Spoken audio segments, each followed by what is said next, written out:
S ಇನ್ನು doctor, ಇತ್ತೀಚಿನ ದಿನಗಳಲ್ಲಿ ವೆರಿಕೋಸ್ ವೇನ್ಸ್ ಸಮಸ್ಯೆ ಎಲ್ಲರನ್ನ ಕಾಡ್ತಾ ಇದೆ. ಹಾಗಾದ್ರೆ ಈ ವೆರಿಕೋಸ್ ವೇನ್ಸ್ ಅಂದ್ರೆ ಏನು, ಯಾಕೆ ಈ ಸಮಸ್ಯೆ ಉಂಟಾಗತ್ತೆ? ನಾರ್ಮಲಿ ಒಂದು ವೆರಿಕೋಸ್ ವೇನ್ಸ್ ಅನ್ನೋದು ಒಂದು ಕಾಮನ್ ವ್ಯಾಸ್ಕ್ಯುಲರ್ ಡಿಸೀಸ್ ಅಂತ ಹೇಳ್ತೀವಿ. ಅಂದರೆ ಬ್ಲಡ್ ವೆಸಲ್ಸಲ್ಲಿ ಸಂಬಂಧಪಟ್ಟಂಥ ಒಂದು ಸಮಸ್ಯೆ, ಎಸ್ಪೆಷಲಿ ವೇನ್ಸಿಗೆ ಸಂಬಂಧಪಟ್ಟಂಥ ಒಂದು ಸಮಸ್ಯೆ. ವೇನ್ಸಲ್ಲಿ ಏನಾಗುತ್ತೆ, ಬ್ಲಡ್ ರಿವರ್ಸ್ ಫ್ಲೋ ಆಗ್ತಾ ಇರುತ್ತೆ ಎಗೇನ್ಸ್ಟ್ ಗ್ರಾವಿಟಿ. ಸೊ ಅಂಥ ಒಂದು ಬ್ಲಡ್ ಸರ್ಕ್ಯುಲೇಷನಲ್ಲಿ ವ್ಯತ್ಯಾಸ ಕಂಡು ಬಂದಾಗ, ಸೊ ಮುಖ್ಯವಾಗಿ ಏನಾಗುತ್ತೆ, ಒಂದು ಬ್ಲಡ್ ರಿವರ್ಸ್ ಫ್ಲೋ ಆಗ್ತಾ ಇರೋವಂಥದ್ದು ಒಂದು ರೀತಿಯಲ್ಲಿ ಏನಾಗುತ್ತೆ, ಬ್ಲಡ್ ಸ್ಟಾಗ್ನೇಷನ್ ಆಗಿ ಇಂಟ್ರಾವೀನಸ್ ಪ್ರೆಷರ್ ಅನ್ನೋದು ಹೆಚ್ಚಾಗಿ ಅಲ್ಲಲ್ಲೇ ಉಪ್ಕೊಳ್ಳುವಂಥದ್ದು. So swollen or bulging veins which is often bluish or greenish purple in colour ಅಂತ ಹೇಳ್ತೀವಿ. ಸೊ ಅಂಥ ಒಂದು ಕಂಡೀಷನ್ನ ಜನರಲ್ ಆಗಿ ನಾವು ವೆರಿಕೋಸ್ ವೇನ್ಸ್ ಅಂತ ಹೇಳ್ತಕ್ಕಂಥದ್ದು ಇರುತ್ತೆ. ಅಂದರೆ ಎಸ್ಪೆಷಲಿ ಈ ಥರ ಒಂದು ಕಂಡೀಷನ್ ತೈ ಮತ್ತು ಲೆಗ್ ರೀಜನಲ್ಲಿ ಕಾಣಿಸ್ಕೊಳ್ಳುವಂಥದ್ದು ಇರುತ್ತೆ. ಸೊ ಆ ಥರದ ಅದರಲ್ಲೂ ಈ ವೇನ್ಸಲ್ಲಿ ಇಂಪ್ಯೂರ್ ಬ್ಲಡ್ ಅಥವಾ ಡಿಆಕ್ಸಿಜಿನೇಟೆಡ್ ಬ್ಲಡ್ ಅನ್ನೋದು ಫ್ಲೋ ಆಗ್ತಾ ಇರುತ್ತೆ. ಸೊ ಇದು ಬ್ಲೂಯಿಶ್ ಕಲರ್ ಇರುತ್ತೆ. ಸೊ ಹಾಗಾಗಿ ಯಾವಾಗ ವೇನ್ಸಲ್ಲಿ ಅದು ಸ್ಟಾಗ್ನೆಂಟ್ ಆಗುತ್ತೆ, ಪೂಲಿಂಗ್ ಆಗುತ್ತೆ, ಸೊ ಅದು ಪ್ರಾಮಿನೆಂಟಾಗಿ ಕಾಣಿಸ್ಕೊಳ್ತಾ ಹೋಗುತ್ತೆ. ಅಂದರೆ ಬ್ಲೂಯಿಶ್ ಆಗಿ ಕಾಣಿಸ್ಕೊಳ್ಳೋದು ಅಥವಾ ಆ ವೇನ್ಸ್ ಪ್ರಾಮಿನೆಂಟಾಗಿ ಊದ್ಕೊಳ್ತಾ ಹೋಗೋದು, ಗಂಟು ಥರ ಕಂಡು ಬರುವಂಥದ್ದು.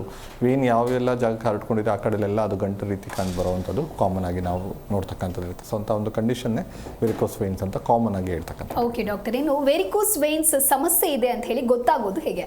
ಅದಕ್ಕೆ ಇರುವಂತಹ ಸಿಂಪ್ಟಮ್ಸ್ಗಳನ್ನು ತಿಳಿಸಿಕೊಡೋದಾದರೆ?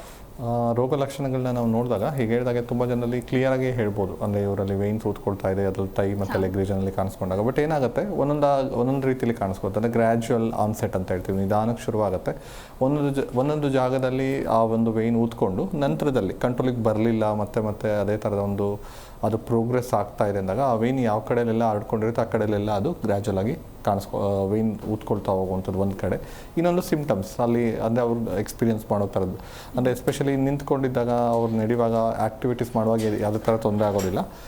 ರೆಸ್ಟ್ ಮಾಡುವಂಥ ಟೈಮಲ್ಲಿ ಪೇಯ್ನ್ ಬರುವಂಥದ್ದು, pain at night time during rest ಅಂತ ಹೇಳ್ತೀವಿ. ಸೊ ಅದು ಒಂದು ಟಿಪಿಕಲ್ ಫ್ಯೂಚರ್ ಅಂತ ಹೇಳ್ತಕ್ಕಂಥದ್ದು ಇರುತ್ತೆ. ಜೊತೆಗೆ dull achy feeling around the ankle joint ಅಂತ ಹೇಳ್ತೀವಿ. ಕಾಲಿನ ಭಾಗದಲ್ಲಿರುವಂಥ ಒಂದು ಆ್ಯಂಕಲ್ ಜಾಯಿಂಟಲ್ಲಿ ಪೇಯ್ನ್ ಬರುವಂಥದ್ದು, ಕಾಲಿನಲ್ಲಿ ಭಾರ ಥರ ಫೀಲ್ ಆಗೋದು, ಹೆವಿನೆಸ್ ಅಂತ ಹೇಳ್ತೀವಿ. ಜಿ ಕನ್ನಡ ನ್ಯೂಸ್ ಈಗ ನಿಮ್ಮ ಮನೆಯಲ್ಲೇ ನೋಡಿ, ಎಲ್ಲ ಕೇಬಲ್ಗಳಲ್ಲಿ ಈಗ ಲಭ್ಯ.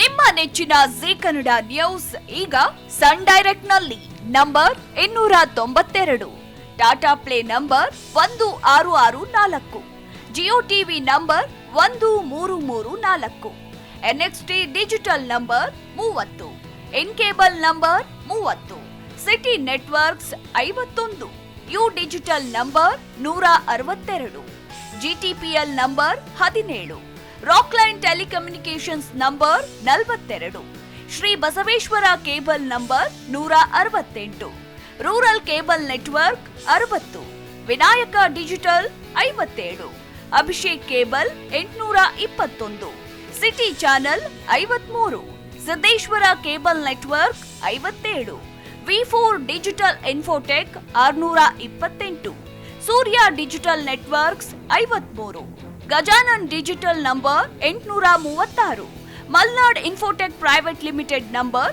56, Metrocast number 830, Victory digital number 167ರಲ್ಲಿ ನೋಡಿ ಆನಂದಿಸಿ.